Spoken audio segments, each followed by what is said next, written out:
Hare Krishna, reading from the book Sri Namamrta, the Nectar of the Holy Name by His Divine Grace, A.Sri Bhaktivedanta Swami Srila Prabhupada. Introduction. I do not know how much nectar the two syllables Krishna has produced. When the holy name of Krishna is chanted, it appears to dance within the mouth.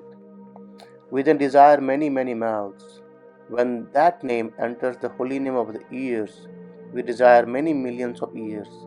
And when the holy name dances in the courtyard of the heart, it conquers the activities of the mind, and therefore all the senses become inert.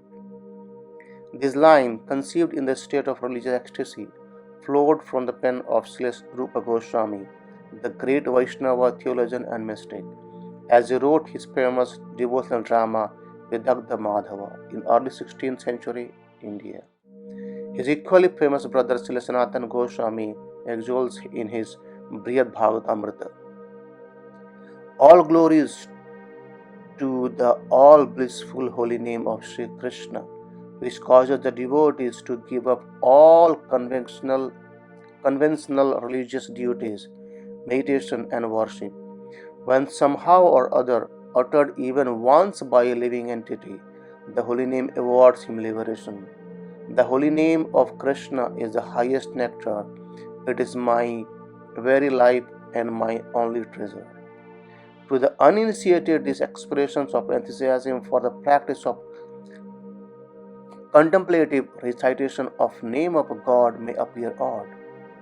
For how can repeated recitation of mere sounds, linguistic formulation, transform consciousness and evoke ecstasy? Modern secular students of religion, especially those of a redundant temperament, seek often to divest such spiritual experiences of their unique metaphysical properties, attributing them to quantifiable psychological or other causes. Some even view them as pathological, but mere psychological reductionism can do little to shed light upon the profound religious experiences of those who taste in devotional ecstasy the nectar of the name. Nor can it explain the profound influence this practice has had on the religious adepts of many different spiritual traditions, most prominently the Vaishnava religious tradition of India, within which the theology and practice of the holy name have reached their highest development. According to historical reliable literacy accounts, medieval India witnessed a massive religious renaissance centered largely on the popular mysticism of congregational chanting and singing the names of the god. The litany often took the form of Mahamantra Hare Krishna, Krishna Krishna, Hare Hare, Hare Rama, Rama Rama, Hare Hare.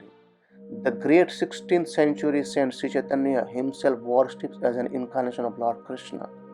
First turned this public congregational chanting Sankirtana into a mass movement in Bengal and then spread it to the other parts of North India and later to the South India, where, according to his biographers, he traveled on foot for 6 years and converted millions to the religion of the holy name.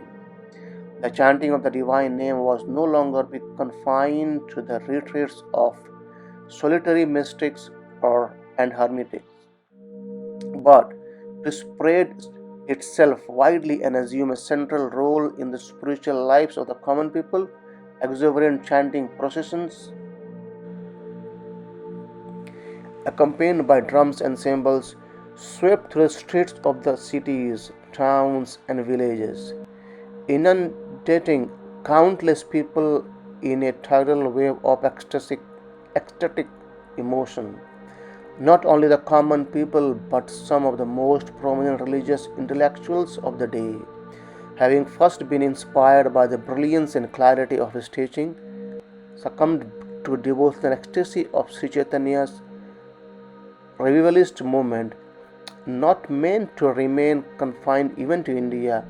Chaitanya style Sankirtana has in recent decades appeared on Western Shore, where members of the Hare Krishna movement, modern followers of Sri Chaitanya, publicly chant in the streets of the major cities. Why the profound effect of human consciousness? How is the process of meditation performed? What are its effects? Why its universal appeal, which appears to transcend all historical and cultural bounds? To gain a deep understanding of these matters, To gain a deep understanding of these matters, we will need to explore the theological and mystical literature of the Vaishnava tradition.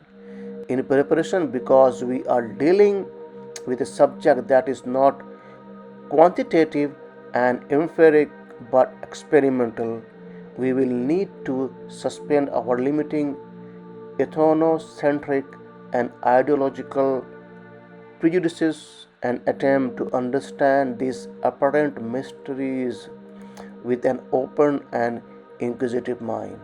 To do so, let us assume the reverential attitude of the sincere pilgrim, for this will give us a chance to penetrate the mystery. Now let us proceed. Hare Krishna. We'll continue tomorrow. Shri Ram Prabhu ki Jai.